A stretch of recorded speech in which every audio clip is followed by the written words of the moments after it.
I mean, on the Twitter front, I mean, I need to sort of deep dive on Twitter just to make sure the company didn't go bankrupt next year.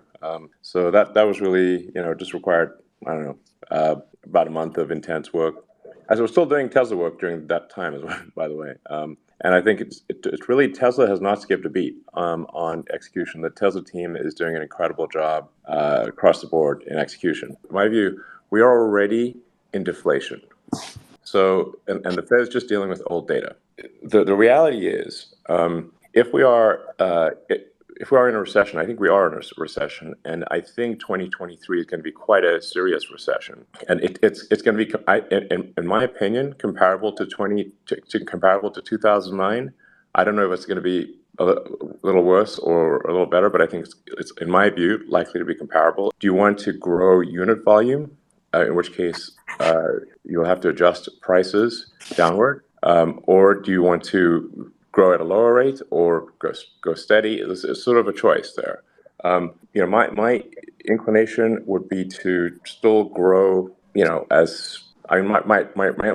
bias would be to say like, okay, let's grow as fast as we can without putting the company at risk, which would mean, in that scenario, profits would be low to negative during a recession, provided the cash position is okay. I think that's still the right move long term, because there's also something that Tesla possesses that other car companies do not, which is extremely fundamental. That is that the cars are upgradable to autonomy. I mean, I stand by my prediction long term. That Tesla will be the most valuable company in the world. I'm actually fairly confident that will be what happens. What I cannot predict, because there are many things outside of my control, is what will be the valuation along the way there. That is subject to the stock, subject to a lot of emotional elements on the stock market, subject to the macroeconomic conditions. But if say like long term, I would say Tesla's probably, in my best guess, most valuable company in the world in less than 5 years. Since the vast majority of cars are bought on credit, the interest rates are a high real interest rate is literally just like increasing the price of the car. So in order to keep demand constant, you would have to therefore decrease the price of the car. It's the only that's if you want to keep demand constant, and if you want to increase demand, you have to decrease the price of the car further. This is like Econ 101 stuff. So that's the situation we have. It's kind of blown my mind that the Fed has raised rates so high. They're just dealing with old information, and it's like basically like the economy right now is like a car, driving around on a cliffside road, and the Fed is driving it by looking out the rear view mirror. In fact, it's not even looking at the rearview mirror. It's looking at a video taken out of the rearview mirror that's like 3 months old. So obviously, this is not a good way to drive a car in a windy cliff road. What's your view on Tesla's path to the $30,000 vehicle or the next vehicle? I know you said that you guys had kind of tabled that last time you spoke about it. Have you guys brought that back up? Is it something you're considering again now, especially in this environment? I'm just curious. Yeah, I mean, look, this is like not the forum to make product announcements, but we're obviously want to make more affordable cars. So, and the Tesla product pipeline is awesome. I think Tesla's got the most exciting product roadmap of any company on earth by far. So that's and the proof will be in the pudding. So yeah, I'm not selling any stock for, I don't know, I'd call it a minimum 18 to 24 months. So you can count on me like no stock sales till probably, I don't know, 2025 or something. When there's extreme panic in the markets, like things can go to like ridiculous levels. At least, maybe we're diluted, but we're aiming to be have meaningful volume out of that refinery in like 2 years. But we are close to picking location for another gigafactory. I suspect Warren Buffett's going to be buying a lot of stock next year. Because if a company has like very strong fundamentals, but then the market is doing some short-term panic situation, obviously that's the right time to buy stock. And like I stand by my prediction that Tesla will be the most valuable company in the world. I'm not going to like sort of suppress my views. So it's like, it's just to boost the stock price. So I'm like, that's like not going to do it. In this video, a truly epic conversation with Elon Musk covering dozens of super important topics, including Tesla stock, Tesla demand, Tesla profits or lack thereof, stock buybacks, the 2023 recession, the Fed's catastrophic fuck-ups, Tesla's new lithium refinery, Tesla's next gigafactory, and confirmation Elon Musk will continue to speak his mind even if it causes your butt to hurt. If you're a Tesla stock investor, this is a particularly important video. Don't miss a second of it. And a quick heads up, posted an epic rant today on Patreon about Elon, his ideas, willingness to share his opinions, and why even today so few people understand Elon Musk. If you're not a member, you can join now with the card in the corner or the link in the pinned comment. Otherwise, check it out. Hey guys. Hey, Elon. How you doing? What's going on? Yeah, I mean it's a lot going on. Yeah, a lot going on. So I think yeah. Anything you want to ask me? Elon, we want to get sense of your thought process for growth rates and how do you overall contextualize it or conceptualize it from Tesla standpoint for unit growth. You probably have your pulse on the entire global macroeconomic aspects as well as demand for your product, right? So Yeah. One aspect was that what we were discussing. And Elon, the second aspect was on Twitter side, it seems like you have kind of gotten to a good grip of the situation. What's your next step? So those are things which we were bouncing around our ideas on. So it would be great if you could give a couple of thoughts of your own. Sure. Well, on the Twitter front, I need to sort of deep dive on Twitter just to make sure the company didn't go bankrupt next year. So that was really, just required, about a month of intense work. As I was still doing Tesla work during that time as well, by the way. And I think it's really, Tesla has not skipped a beat on execution. The Tesla team is doing an incredible job across the board in execution. So it's really, can't say enough good things about the Tesla team and the progress that's being made in terms of fundamentals. With respect to, with respect to sort of global demand, I just do want to really emphasize, and I'm not trying to say that this is the only reason, but it is certainly the primary reason, is that when interest rates increase, the cost of a car increases along with it. So the radical interest rate changes that have occurred have increased the prices of all cars, actually new and used. You can see like what a bath Carvana and CarMax are taking.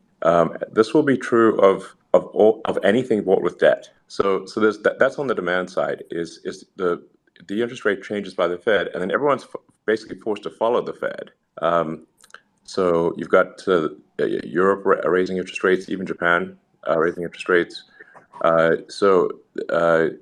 Now and in my view, I've said a bunch of this already on Twitter. In my view, we are already in deflation. So and the Fed is just dealing with old data. So then if I'm correct that we're already in deflation, the real rate of return of T-bills is insanely high.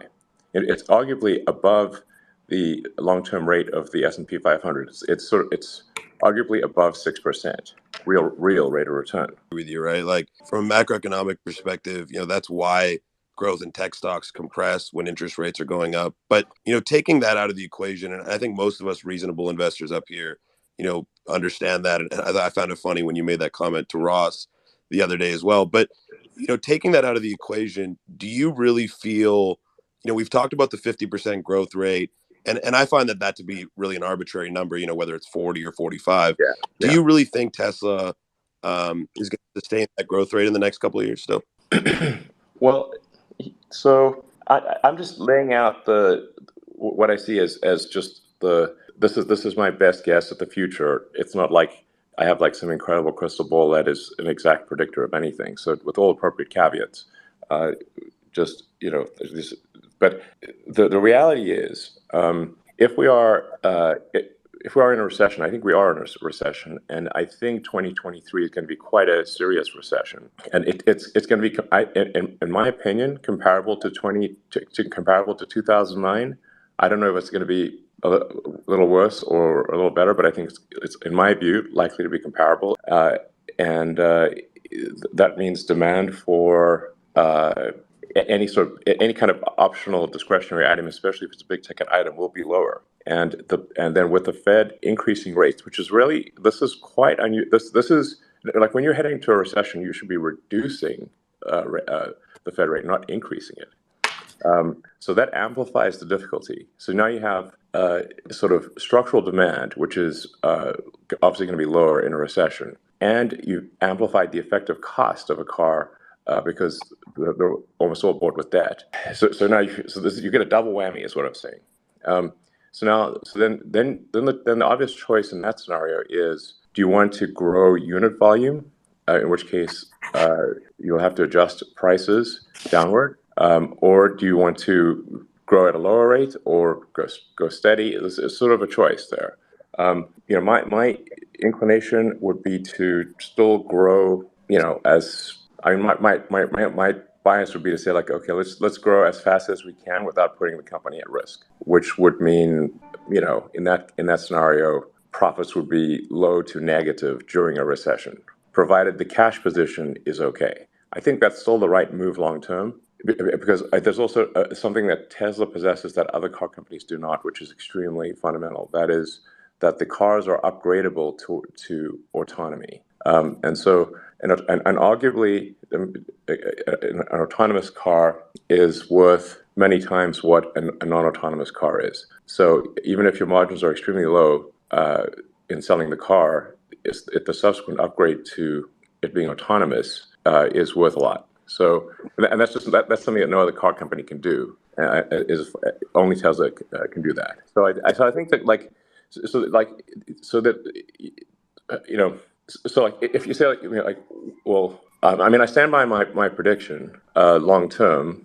That Tesla will be the most valuable company in the world. I'm actually fairly confident that will be what happens. What I cannot predict, because there are many things outside of my control, is what will be the valuation along the way there.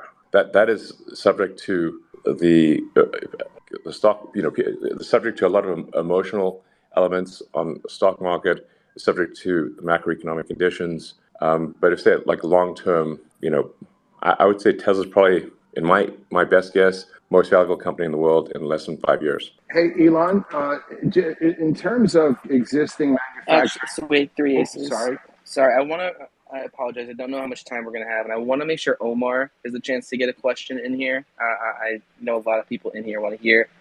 Any thoughts or anything like that? Omar, I apologize for cutting you off, but do you have anything? Well, yeah, I think I definitely agree with Elon. I've been using the FSD beta. It's been driving me all around LA with no takeovers. But, just to give voice to a lot of people, Elon, you've blamed sort of the macro environment. I think a lot of people don't understand the economy. But what would you say to people who say that, Elon bought Twitter and he had to sell his shares and he hasn't been doing anything at Tesla. He hasn't been doing his job.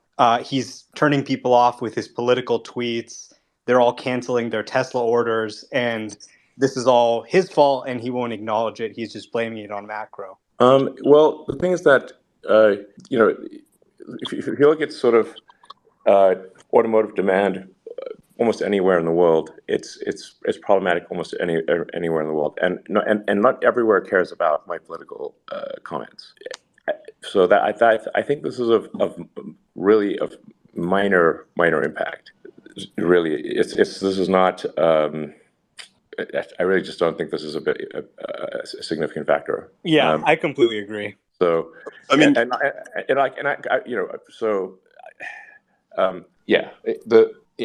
don't think it's a significant factor.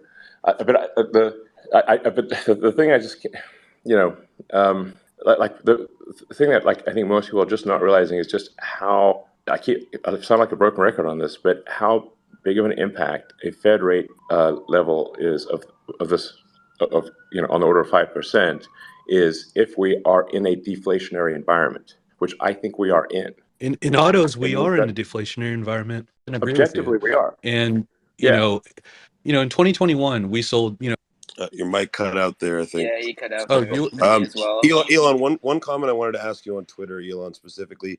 The other day you tweeted about if you were to step down as CEO, you'd stay on as head of software and servers. And from my perspective, I've been a Tesla investor since 2015, Elon, and like, my view of you at Tesla is that like a lot of your excellence comes from your vision and your ability to delegate talent.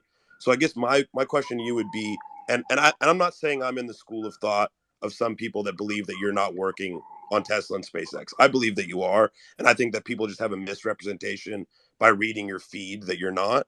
But that being said, why is it that you feel, I guess, at this juncture, that you can't delegate, a handful of talent that you trust, who share your vision, to run the Twitter side while you focus on some of the bigger things elsewhere?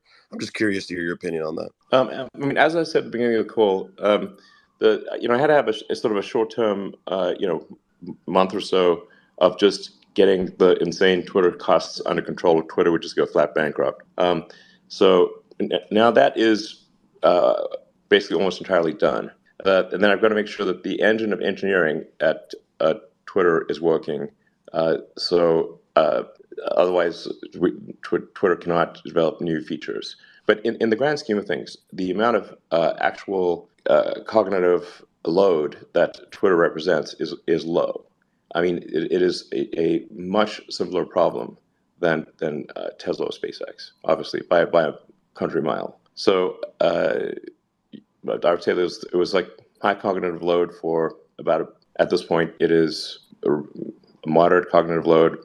A month from now, it'll be I think low. So and if I look back and say like, okay, what are actions that could have been taken? What was there something that I failed to do at Tesla that could have been done and would have improved our execution? I literally cannot think of a single thing. Elon, can you talk Yeah, about? this is really great to hear you say.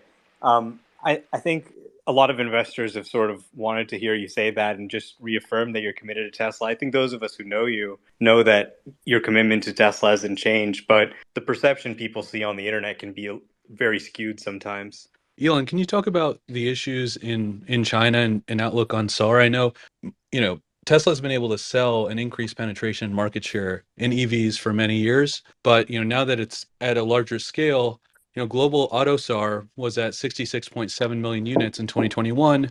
US SAR is at 14.1 million. Outlooks for next year in the US and overseas are on the decline, and prices are also declining. Like you said, I agree, we're in an auto deflationary environment when it comes to prices.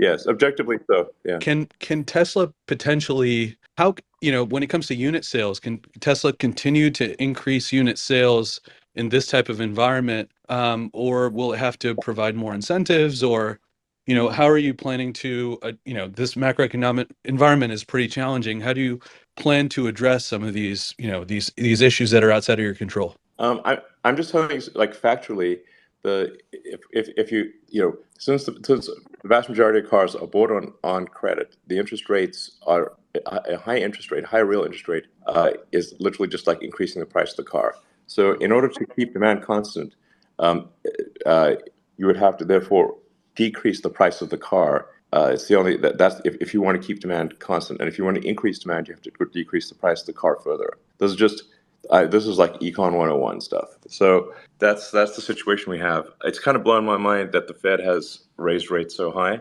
They're just dealing with old information, and it's like basically like the economy right now is like a car, driving around on a cliffside road, and the Fed is driving it by looking out the rear view mirror. In fact, it's not even looking at the rear view mirror. It's looking at a video taken out of the rear view mirror that's like 3 months old.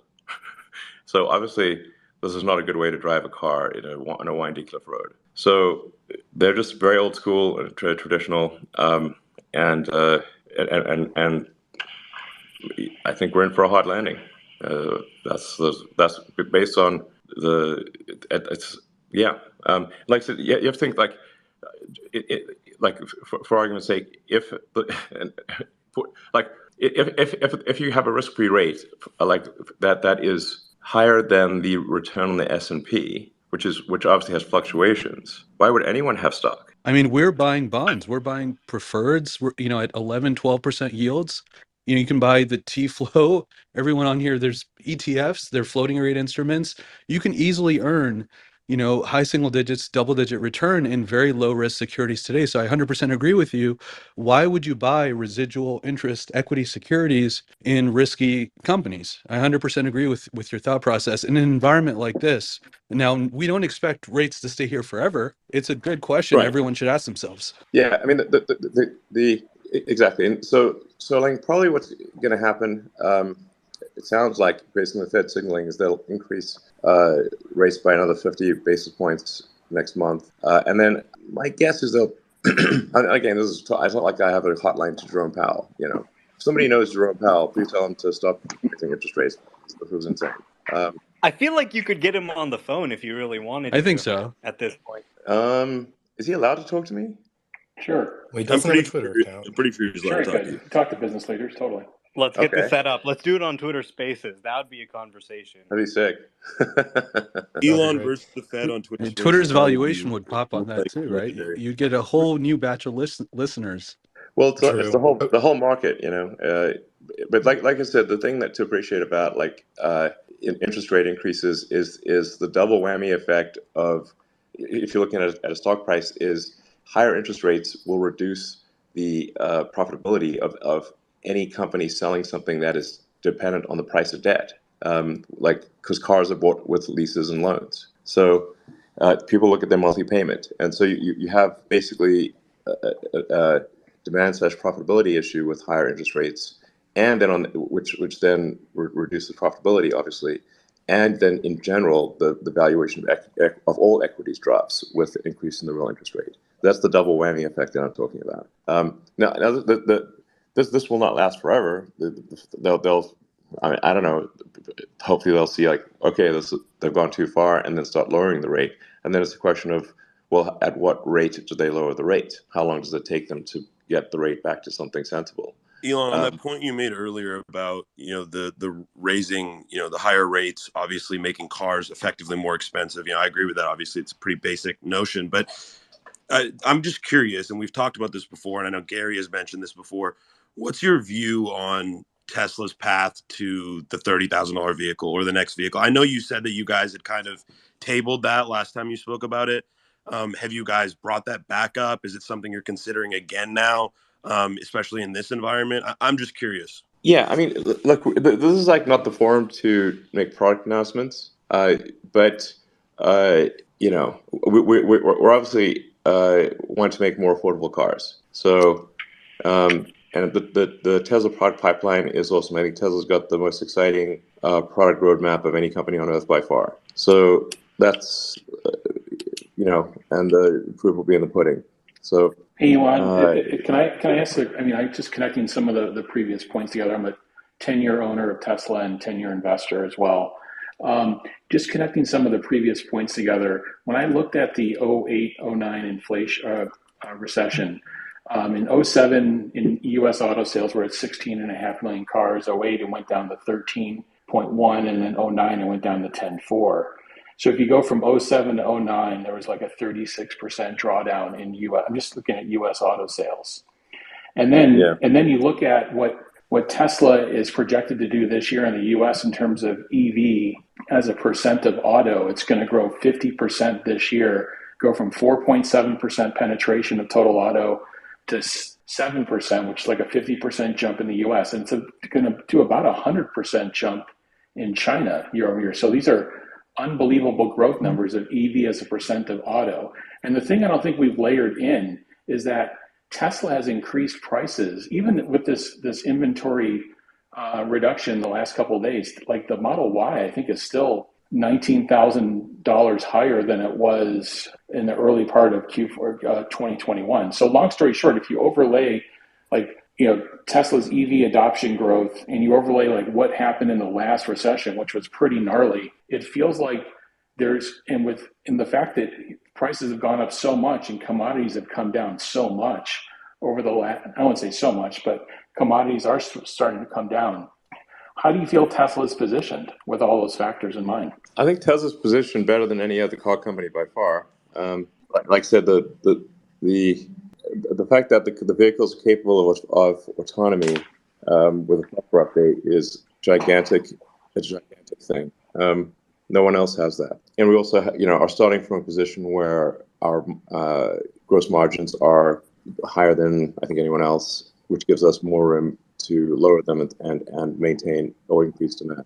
Now, does that mean that like profits are a pretty picture in like a 2009 style recession?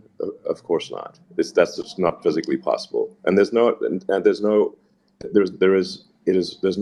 human on earth or me or anyone else who could change that. Hey, Elon, I'm an emerging markets guy in Africa. Yeah, I want to jump in here quickly. I appreciate it. Elon, I want to throw you out there a quick question, and then I'll throw it over to Gav, and then I want to hear Gary if he has any thoughts.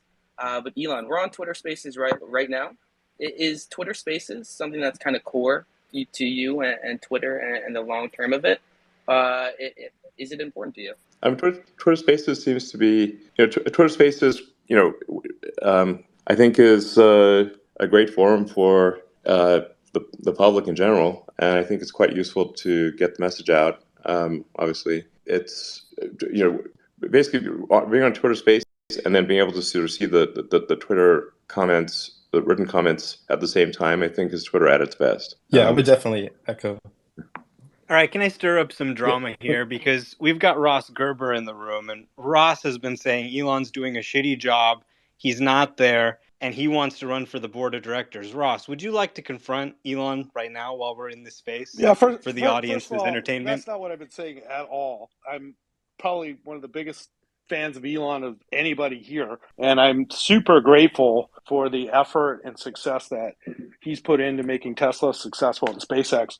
And all I want to know is what's going on. And that's all I've asked from the Tesla board too, is like, I just want to back at Tesla. I just miss you, Elon. Like, I love Twitter and I love what you're doing with Twitter. And I support it 100%. And I've invested in it. And I would invest more. But I just like, I really think there's a huge community of people who just want to know, like, what's the next move? Like, how long is this going to be?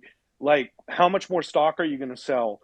These are basic questions that I think are fair to ask. Yeah, I'm not selling any stock for, I don't know, I'd call it a minimum 18 to 24 months. So you can count on me like no stock sales till probably, I don't know, 2025 or something. I was like, I needed to sort of sell some stock just to make sure like there's like powder dry that, to account for a worst case scenario. Totally. Yeah, I and get so all that's that. really it. Yeah, but I want to buy the stock. but I'm not selling any. Yeah, it's like I just don't want to get whacked the next day. You know what I mean? Yeah, fair enough. So I certainly have my commitment that I won't sell stock until, I don't know, probably 2 years from now. Definitely not next year under any circumstances, and probably not the year thereafter. So I just really want to make sure that I'm somewhat paranoid, having gone through 2 really intense recessions. I totally understand that. That's great news. Thanks for making that statement. So that means a lot. Can you just answer? Can you answer my other question though? Like, as far as what you're thinking as a timeline, as far as like when you're going to be back in Austin? Yeah, I mean, I was back in Austin just last week, but Tesla's still primarily in the Bay Area, and I'm in the Bay Area. Right.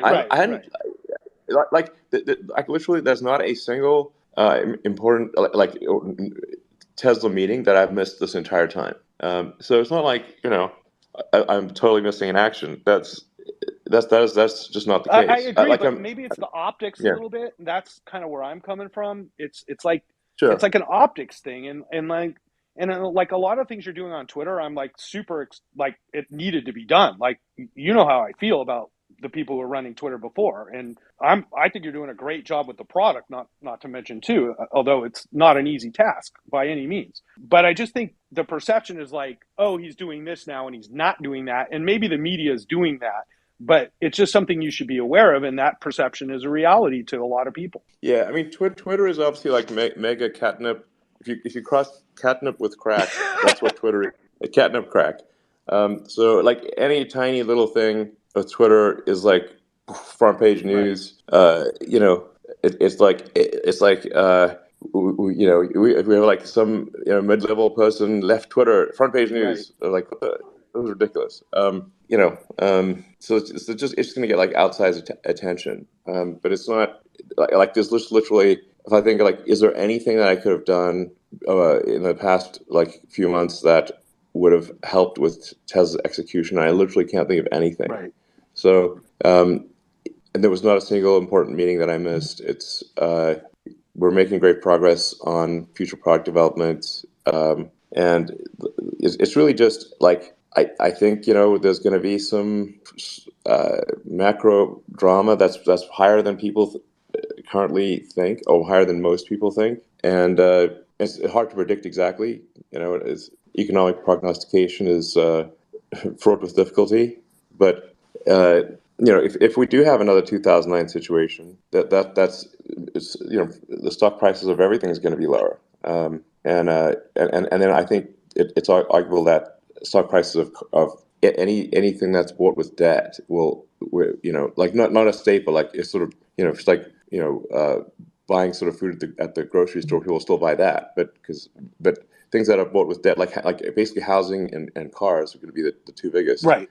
Are really going to just get disproportionately impacted. But then it's sort of but if you say, like, that's why I was trying to emphasize, like, but from a long-term standpoint, like, there's a natural economic cycle that happens, and frankly, we're overdue for a recession. It's like shocking that we haven't had like a serious recession since, you know, recession in any meaningful sense of the word, since 2009. That's like 13 years. Like, wow. So this is like it just, economic cycles are just the way the economy works. Like, you have up and down cycles, and it's just the way things go. So we're somewhat overdue for that. I mean, I was talking to like Brett Johnson, who's the CFO of SpaceX, and he was telling me about when he was at Broadcom in 2000. And Broadcom was Broadcom's a good company making, you know, good products. It's not like Pets.com. And I was like, yeah, it's pretty wild how, you know, when there's like when there's panic in the stock market, like how much, you know, even high quality company stocks can drop. And he was like, yeah, when he was at Broadcom, the stock dropped 97%. I was like, wow, that's a lot. That subsequently recovered to, I think, above, you know, its previous all-time high. But, you know, when there's extreme panic in the markets, like, things can go to like ridiculous levels. I'm not saying that they will, but this is a thing that has happened in the past. That's why I've been very much encouraging people to avoid buying stock on margin, and just avoid margin debt, because you just don't know if there's going to be some panicky situation in the stock market. Well, we got the panicky situation in the stock market before we got the recession, it seems. But it seems like the market is clearly pricing in what you're talking about. And I don't disagree with your viewpoint on Jerome Powell. And I would love to get him on a Twitter Spaces, to be honest. Yeah. But I also think that Tesla has a certain level of recession proofness, because buying a Tesla does cut your cost of living from an ICE vehicle. And I also think, and maybe you can confirm this, that your margins are probably increasing now that the supply chain issues and a lot of the commodity prices are decreasing, which can allow Tesla to lower prices to continue to sell more cars without hurting margin. So I just want, you know, I think Tesla will weather you know, what I think is an upcoming economic storm maybe better than any company. For sure. But, you know, apart from, like, like I said, if a company's like making like bread or something, they'll probably be, you know, they're like relatively recession proof. But you know, compared to any company making large complex manufactured objects that are bought with debt, Tesla, I think, will do relatively better than anyone. But that doesn't. It's sort of like if you're a ship in the storm, even if you have a really great ship, you're still going to get bashed by the storm. You know. So yeah. And there is, with respect to cost structure, somewhat of a lag effect, where the supply chain takes there's latency in the supply chain. So the supply chain will take a bit longer to reduce costs than we'd like, because there's, I don't know, called 6 months of latency in the supply. Right. So Elon, on the supply chain side, Elon, just a question. You know, I'm a lithium investor myself, and I know you've made many comments on lithium refining and processing in the last few months. What's been your, I guess, anecdotal view from Tesla's perspective into the end of this year on battery metals prices, and do you have a view on battery metals prices for next year as well, and any kind of commentary on how that's affected you, or any kind of strategy that Tesla's implementing to stay ahead of the battery metal pricing curve, if you will? Yeah. So, again, I keep emphasizing like all these things need to be taken with a grain of salt because I don't have like some, Of course, yeah, I understand we're asking you to speculate. Yeah, it's like if I had a perfect crystal ball, that'd be great, but I don't. The price of battery grade lithium is obviously insane, and it's constrained primarily at the lithium refining level, much more so than at the mining level, and that's why Tesla's building a lithium refinery in Corpus Christi. So is really to get out away from that choke point of, or diminish the lithium refining choke point. Like lithium is extremely common. It's everywhere, basically. It's not like oil. Like oil is much more localized and rarer than lithium. Lithium is basically everywhere. Elon, on that facility you guys are looking to erect in Corpus, I've done a lot of work on lithium refining and processing, and I mean, typically those facilities, even with optimal CapEx, are taking a minimum of 7 years to get to maximum. So, are you guys looking at a shorter timeline? Have you guys kind of broken that mold? Yeah, I mean, 7 years is insane.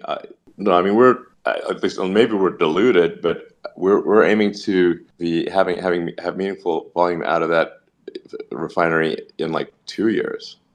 Yeah, that's impressive. That's wildly impressive. And then you guys, I'm sure you guys will make way on that. And is that the only project you guys have considered so far, or is there? And I know a lot of this is speculation, but just curious. Well, we're also doing the cathode refining, but that's like pretty obvious because it's like there's a giant building on the other side of the gigafactory factory. That giant building is the cathode refinery that we've been building. Awesome. And that's obviously for nickel-based cathodes. So we're like, I think, taking the steps that are necessary to enable very high volume output of vehicles, electric vehicles, and stationary battery packs, and to reduce our dependence on the supply chain. So I think we're making the smart strategic moves here. But as far as I think, depending on like what happens with total automotive demand, or especially electric vehicle demand next year, especially in China, where they make the most number of EVs, I think we probably see some reduction in the cost of battery materials. Elon, you mentioned earlier on the asset price conundrum. When it comes to cars and autos and homes, the same applies to companies, right? If you think about Charter, for example, it has an earnings yield of 10%, but it has a debt yield of 7%. It used to be 4%. So corporate buybacks are less attractive in this environment. Would you agree that it makes more sense to reinvest in Tesla than it does to buy back stock? Well, I mean, we're actually, I'd say, we're applying capital at pretty close to the fastest rate that we can spend capital and not be wasteful. So we're not like saying, let's like not spend money on important long-term projects. Like I just mentioned, like the lithium refinery and like the cathode refinery, which are important for long-term, high growth. So we are making these investments, and we, I can't sort of say too much about this, but we are close to picking location for another gigafactory. But we want to be sort of careful and deliberate about that. There's a lot of good things that are happening.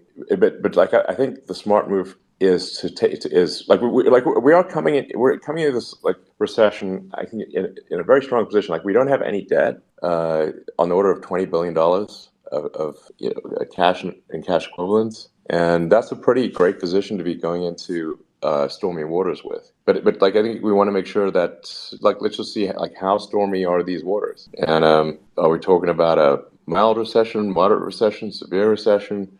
We don't know yet. So I think it's not like we just want to keep our powder dry and see what kind of economic environment are we going to see in 2023. And the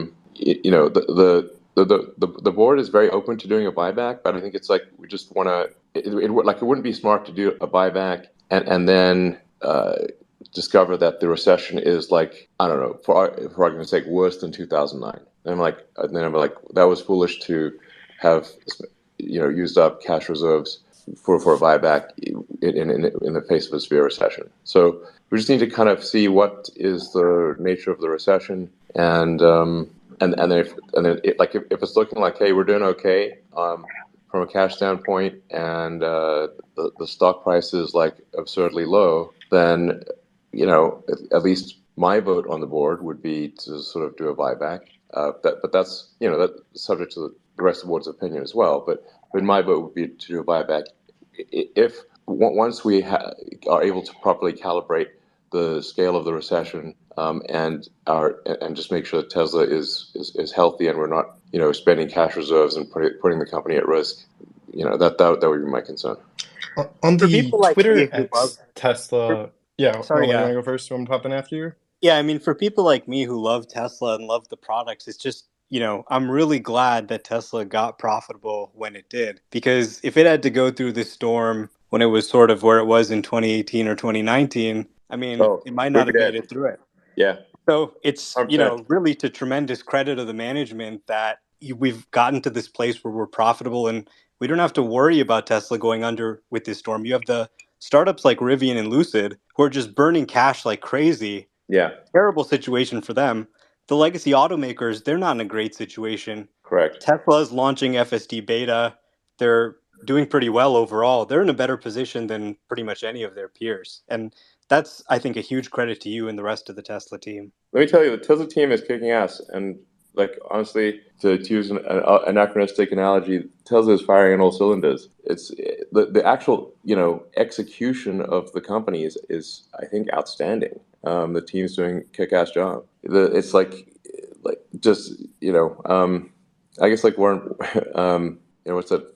Warren Buffett's got a lot of great sayings, but because this is a sort of thing where I suspect Warren Buffett's going to be buying a lot of stock next year, because if a company has very strong fundamentals, but then the market is doing some short-term panic situation, obviously that's the right time to buy stock. And I stand by my prediction that Tesla will be the most valuable company in the world.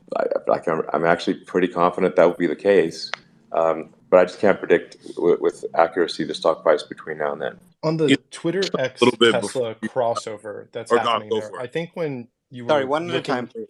Oh, yeah, sorry about that. Stock, do you mind if I go? Yeah, go for it. Sorry. Go. Yeah. On the Twitter X Tesla crossover, and we're all power users of Twitter. Stock Market News, Stock Talk, and I have been using it for years. We've been hosting 40 hours of Spaces a week. There was a lot of hope that when the acquisition happened, that this could be a real synergy for Tesla, right? Who notoriously doesn't spend money on marketing and now has access to this incredible community. But of course, there's been work that has to go into Twitter. There's been a lot of restructuring there. Are there active synergies that you see, or ways that you see these crossing over in the coming months or years to really supplement each other? Well, I mean, Twitter.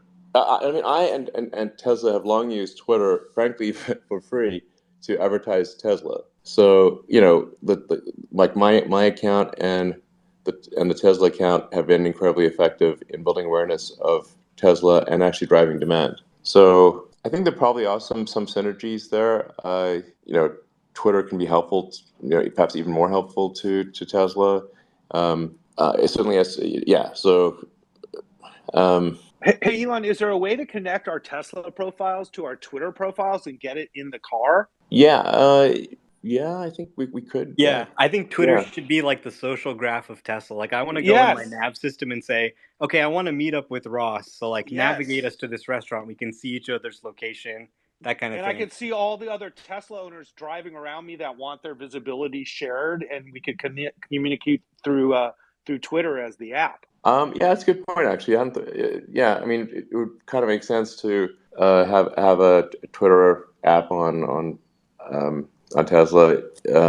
Yeah, we could listen to Spaces while we're supercharging. I was just supercharging actually a half an hour ago, and you just sit there. It's perfect. I mean, Elon, Tesla is the biggest source of your wealth. When it comes to Twitter, I mean, these ideas are all great. These ideas are great. But does it make sense to have someone like, David Sachs come in and help you manage Twitter, and are there like 3 candidates that you think would be really interesting to support you so that through this recession, the focus can be more on Tesla? The focus will, let me be clear, the focus will absolutely be, I mean, Tesla just fundamentally is a far more complex beast than Twitter. So the things that are necessary to operate Twitter are just far fewer. It's a subset of Tesla complexity. Obviously, like Twitter is like it's got it's servers and software and phone apps and stuff, and it's at scale and stuff, but it is obviously it's the complexity is more than an order of magnitude lower than Tesla. So my attention will be primarily on Tesla, and I think I can still improve the Twitter product because I use it a lot. So in terms of guiding the product to become better and better, that's like kind of a natural thing since I have been using Twitter actively for since 2009. It's basically not that hard to know what things need to improve and then give that direction to the team and have it get it done. Yeah, it's I'm not trivializing Twitter, but it's just objectively it's like about 10, maybe 10% of the complexity of Tesla. So music to our ears. A lot of investors are so happy to hear you say that, and I think it helps a Yes. lot you coming on this space and talking to people.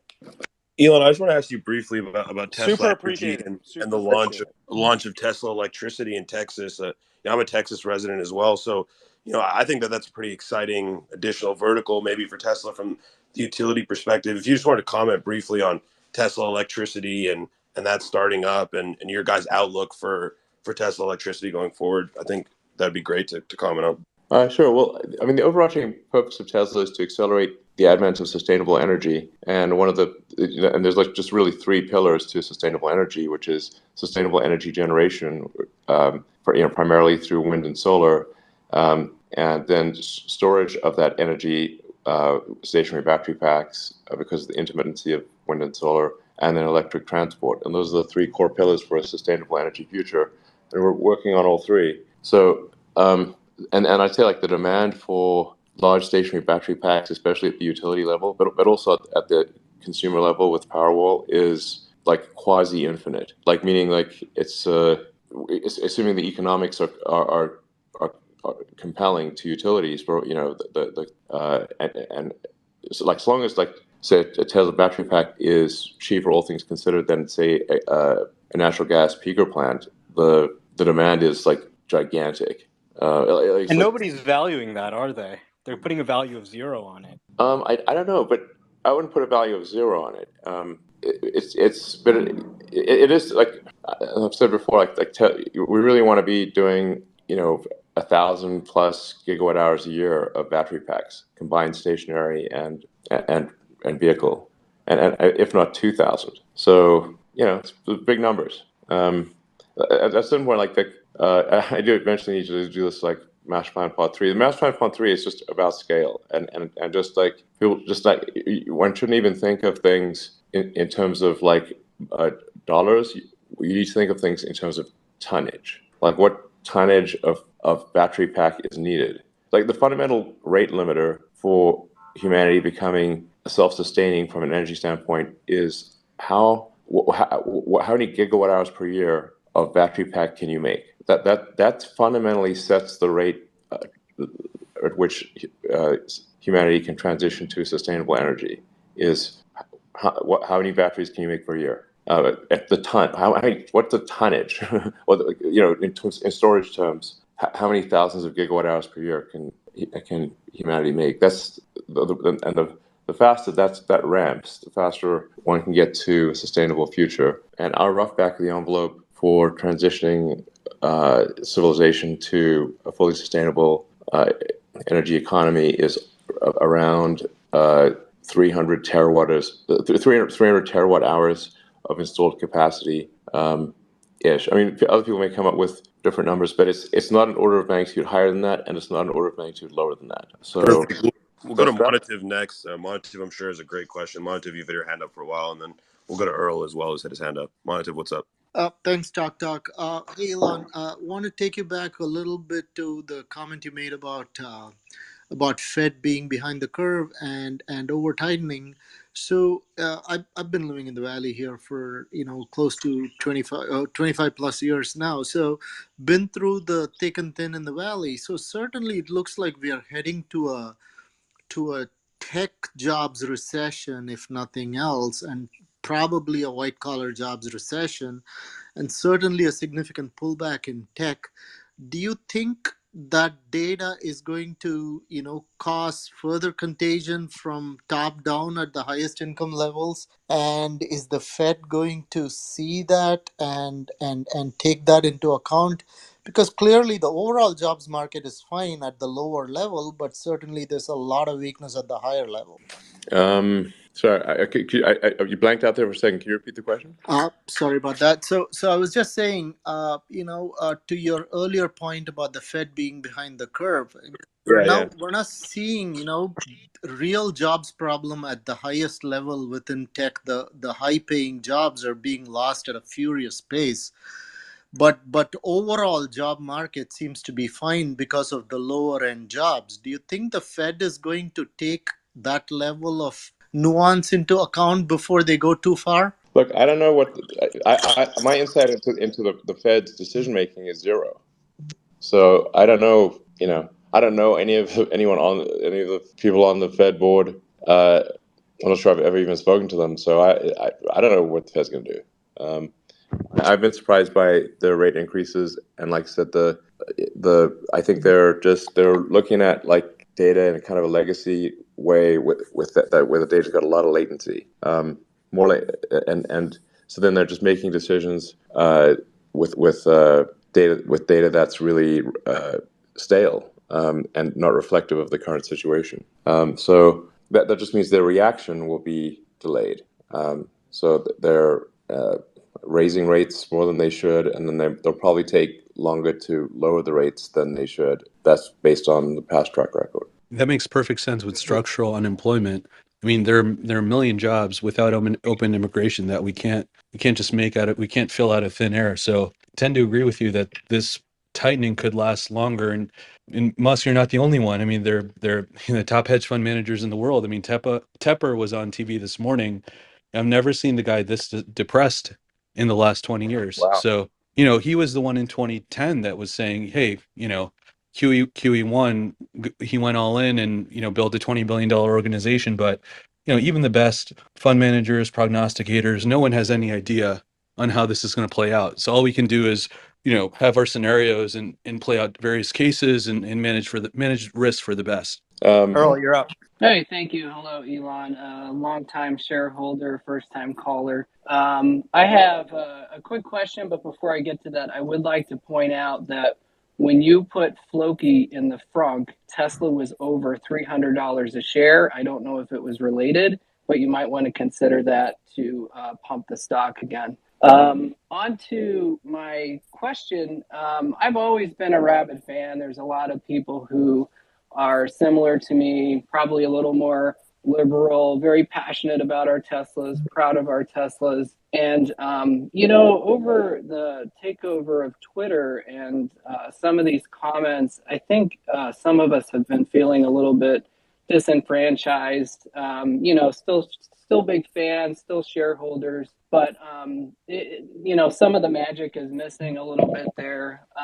For example, I have a daughter a daughter and then also a trans child, and they both were always very excited about our Tesla. We went and bought a Model X, and now they have mixed feelings about it. It's just like, and it's not always directly related to what you say, but kind of some of the opinions or attention you draw to things like pronouns or something like that. And it's sad for me to watch that happen. And so I've tried to speak out about that. It doesn't really go anywhere, but I do worry also as a shareholder about, are we alienating certain people, not just extreme left people, but just kind of in the middle folks like myself that, it's just added in some politics and controversy that takes away a little bit of the shine off of our Tesla. Now, I did sell my Model 3, but it was mostly because I live in Alaska. We're missing some chargers. I'm going to throw in a plug for that. But,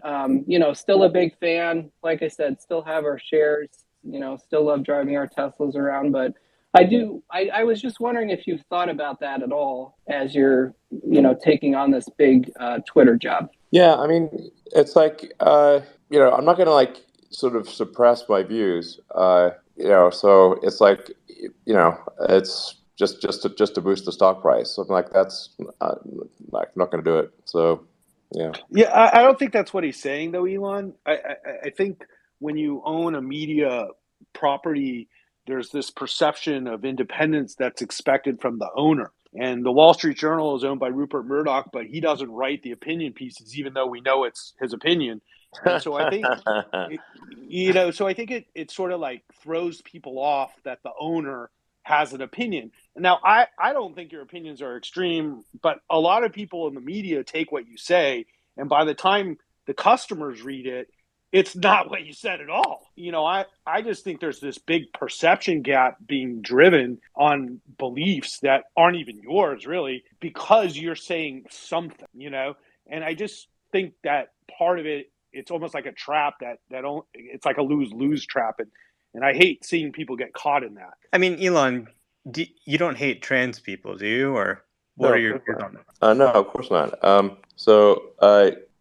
mean, I'm not in general a hater of anyone, frankly. So, but I think that there's, the thing that, like, it does bother me that people will use like pronouns to be super judgmental. And actually, to me, it feels like a lot of these things are like they're a shield that allow people to be assholes. They're like a moral shield it just gives them an excuse to be an asshole, and that's what bothers me. So yeah, I get that, but I think what happens real easily in the media is it just appears that you're like punching down to a really marginalized group.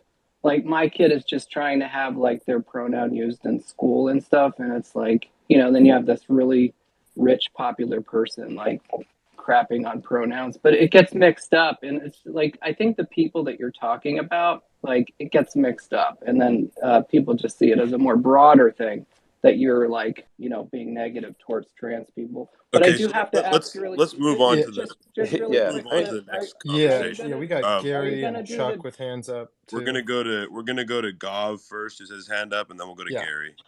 I got just a simple question, Elon, because there's been a lot of this use of polls on Twitter. And as somebody, again, we're Twitter power users. We love that idea that we can have the opportunity to participate in major decisions that are going to affect us, right? Like my entire income comes from Twitter.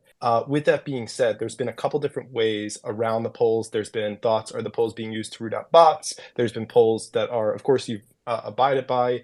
There's been a tweet that polls would maybe just be available to Twitter Blue users. I'm kind of curious if there's any clarity you can give on, are these major decisions going to be made by polls? Can those polls be trusted? Do you have systems to get rid of potential botting? And then will those polls be available to everybody or just to Twitter Blue users? I think that it's the subject of debate. The challenge with polls, I mean, maybe it could be open to Twitter verified or all. The challenge with all is that it's like ridiculously cheap to to buy like a bot army. It's like less than a penny a bot. So you can like for not that much money you can have 10,000 or 100,000 bots all participate in a poll and shift the direction of a poll. Now the interest in shifting, like, it depends on how motivated is someone to use a bot army to shift a poll. And then often you'll see like basically what appear to be almost certainly warring bot armies, where two sides are both have bot armies, and they're trying to push a vote one way or the other. So I think in order to have a vote that it does not have a lot of bots and trolls, I think you would have to restrict it to verified users. Otherwise, obviously, it's just too cheap to scam the system. Elon, is there an easy way to kick out bots like intraday? Like a reCAPTCHA is a basic. I'm not an engineer by trade, but something like that, like intraday, kick everyone out, have them log back in, use a reCAPTCHA or something like that, and just push these bots off the platform over time. Yeah, I mean, Bot is maybe not necessarily the right word, because there are bots like there's degrees. There's a purely automated situation, which where capture would have some value. Although really, AI, like readily available AI, is getting to the point where it's it's certainly going to get to the point where it's better than humans at reading a captcha, not worse. So like the value of a captcha is just diminishing over time. Then there's the situation where they're not actually bots. They're people, but like somebody's got like a warehouse somewhere, where there's like 10,000 phones. You've got like 100 people, or for argument's sake, 100 people each operating 100 phones. So that's not a bot, and they can all perform the captcha. So there's a whole bunch of that going on. In fact, you can see pictures of that on the internet. You just Google it. So there's not like some easy way to get around this. That's what I'm saying. It's really difficult.